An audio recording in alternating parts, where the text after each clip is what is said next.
सरन्यायाधीशांना आली ठाकरेंची आठवण. उद्धवजी ठाकरेंबाबत शत्रूच्या मनात सुद्धा आडी नसते, मात्र मित्र म्हणा किंवा स्वपक्षातीलच अस्तनीतील निखाऱ्यांनी दगा दिला. हे काही असले तरी कोरोना काळात केलेले काम कायमच पावती देत राहील.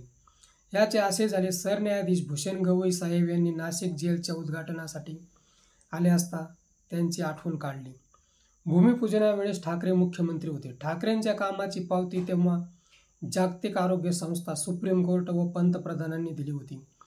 हेच अंतिम सत्य होय. पळपुटे काहीही म्हणत असले तरी त्यांना सुप्रीम कोर्टानेच बेकायदेशीर ठरविले आहे. सरन्यायाधीश म्हणतात, उद्धवजी ठाकरे चांगली व्यक्ती आहे, पण त्यांचा पक्ष व चिन्ह यांची विल्हेवाटच लावली म्हटल्यास वावगे ठरणार नाही. त्याबाबत तारीख पे तारीख चालू आहे. कुत्रे कबुतरांबाबत कोर्ट झटक्यात निर्णय घेते, मात्र 5 न्यायाधीशांचे खंडपीठ काहीच निर्णय घेऊ शकत नाही, कारण आकाचा दबाव असल्याचे जाणवते.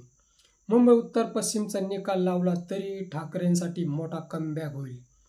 तेथे कोणती माशी शिंकते कळत नाही. भाजपवाले कधी काळी ठाकरेंचे मित्र होते, त्यांनीच पाठीत खंजीर खुपसला म्हटल्यास वावगे ठरणार नाही. काँग्रेस राष्ट्रवादी शत्रू होत, पण यामध्ये सर्वात मोठी पडझड झाली आहे. सरन्यायाधीश सर्व ओळखून आहे. मित्र, हा व्हिडिओ कसा वाटला ते कमेंट बॉक्समध्ये सांगा व ॲक्शन मराठी चॅनलला सबस्क्राईब करा.